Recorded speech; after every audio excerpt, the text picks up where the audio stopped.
muti abagala abalungi abeekuumira kusinga face to face simbaaniriza ati nakyo olunaku olwaleero kansubire muli bulungi yonna gye musinziira okubeera nga mundaba oba nga mumpuliriza. Olunaku olwaleero njagala kwogerako nammwe abanoonya gwe ng'oli eyo onoonya mubeezi naye ng'akyakubuze oba ng'onoonya mukyala wakuwasa oba musajja. Ekizibu kiri kimu mu nsi muno kye tuyina nti abantu ebiseera ebisinga bwe tuba tunoonya tuyina ebintu bye tunoonya ne twerabira nti waliwo ebintu eby'amakulu.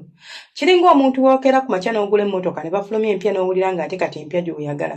Bwe kituuka ku kunoonya omwagalwawo agenda okwagala oba gw'ogenda okwagala akwagale, olina okubaako ebintu ebimu bye weerekereza. Ngenda banyumizaayo akagero katini nnyo. Edda waaliyo omwami ng'alina abaana be babiri. Abaana baabo omu yakeera ku makya baali baana ba bulenzi. N'afuna omukyala n'awasa. Kyokka omulala obulamu nga bwamufuukira ekizibu. Nga buli mukazi gw'afuna y'agenda, buli mukazi gw'afuna y'anoba. Yatandika okugamba nti abakazi tebamwagala, n'atandika okugamba nti muganda we alabika amuloga okubeera nga tawasa. Yagenda ku mulubaale n'amubuuza nti lwaki buli mukyala gwenfuna mu maka gange agenda. Era n'amubuuza oba muganda we ddala yamuteekako eddogo erimulemesa okubeera ng'afuna omukyala ewaka. Omulubaale yamuwa eddagala n'amugamba nti ngenda kuwa eddagala naye nsaba olikozese nga tolisobezza yadde n'omulundi n'ogumu. Omale okomewo wano oluvannyuma lw'ennaku 3 ng'omaze okukozesa eddagala lyange eryo. Eddagala lyamuwa lyali lyangu nnyo. Yamuwa eddagala n'amugamba nti nkusaba otambule ove wano eno ku kkubo ogende okuva ewange nga tutunudde mabega wabula tambula straight paka bw'otuuka ewaka. Njagala ombalire abakyala b'osisinkana mu kkubo ate njagala ombuulire aliwo ku bonna asinzeeko obulungi.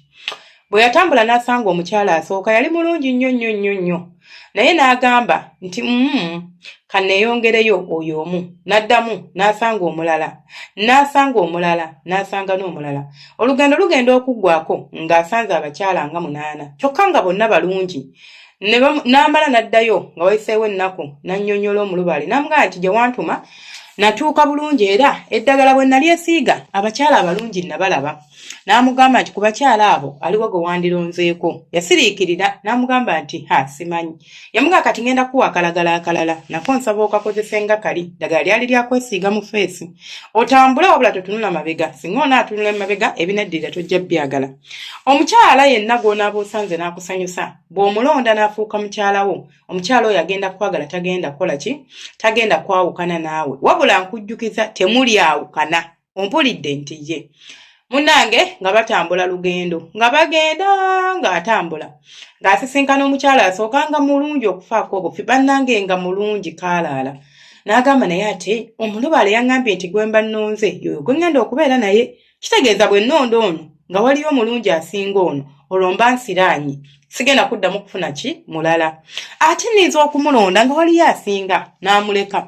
N'addamu n'atambula n'asanga omulala kale nga mulungi naye nga tatuuka ku bulungi bw'oli gwe yasoose kulaba. N'agamba kate bwe ntwala ono waliyo omulala. Yatambula n'atuuka ewaka amazima Katonda muggulu teyafuna mukyala. Nga bonna alaba kati si balungi ng'omulungi gwe yandibadde alonda ye mukyala gwe yasoose okulaba ng'atambula. Yakwata kuba n'addayo n'amugamba nti omukyala yambuze. N'amugamba okakasa osobola okumbulira ensonga lwaki omukyala yakubuze? N'amugamba waŋŋambye situnula emabega kyokka omukyala namulabye ne muyitako. Bwe natuuse gye ntuuka ne njagala okudda emabega nfune oyo ne njijukira nti waŋŋaanyi. N'amubuuza lwaki tewalonzeewo asembayo. N'amugamba asembayo saamulonze kuba teyabadde mulungi kyokka ng'omukyala nabadde nnoonya wa lubeerera. Yamugamba kati ekikuganya okufuna omukyala kyekyo omutima gwo tegukkuta. Buli gw'ofuna olaba nti nno waliyo amusinga. Buli gw'ofuna olaba nti kyangu nnyo kubanga ojja kufuna omulala kyova olaba bagenda n'ofuna omulala.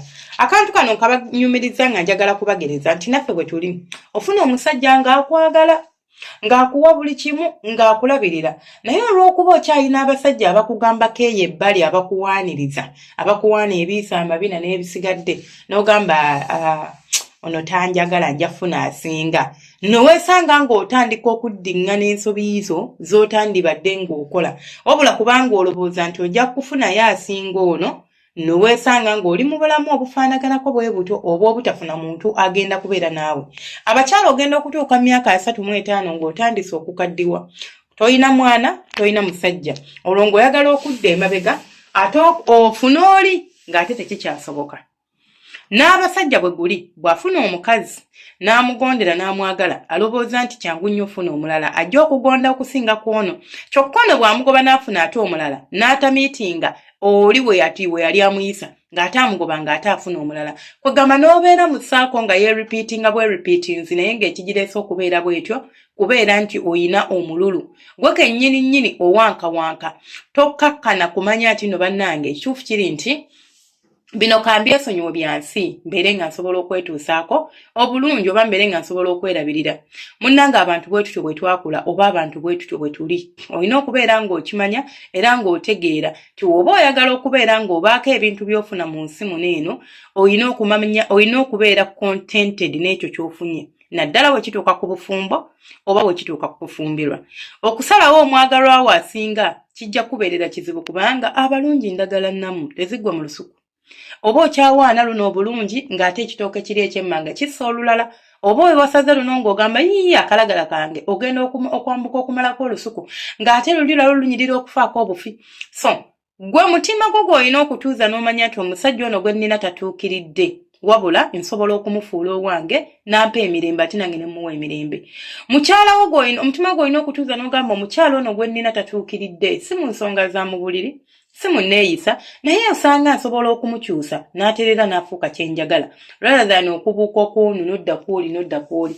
Bangi muli awo kati munoonya basajja naye ng'ekibabonyaabonya okugalanga you misused your opportunities. Mwazannyira mu mikisa gyammwe. Omuntu yaliwo n'otamulabamu kyamakulu n'omutwalanga ekitalina makulu n'omutwalanga ekitagasa.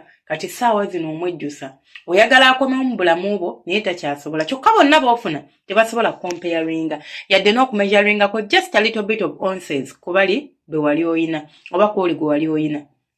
Byebyenna ebyange sigadde nze senga Faith 256 ako kabadde kaloboozo kiroboozeeko njagala otuula otunuulira omusajja w'oyo bw'abanga aweza ebitundu 5 ku biruubirirwa biba ku birungi byagala mu musajja y'oyo owuwo.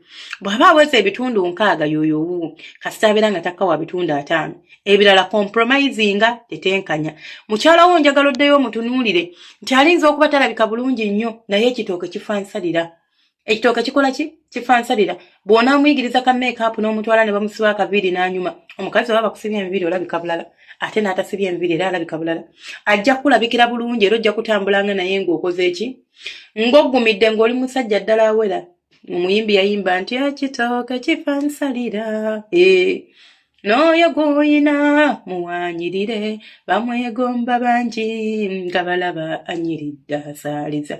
Temufaayo ku ddoboozi lyange siri muyimbi naye tutambulira awo. Mubeere bulungi akuuma takumira mpeera ate era abanjagalire.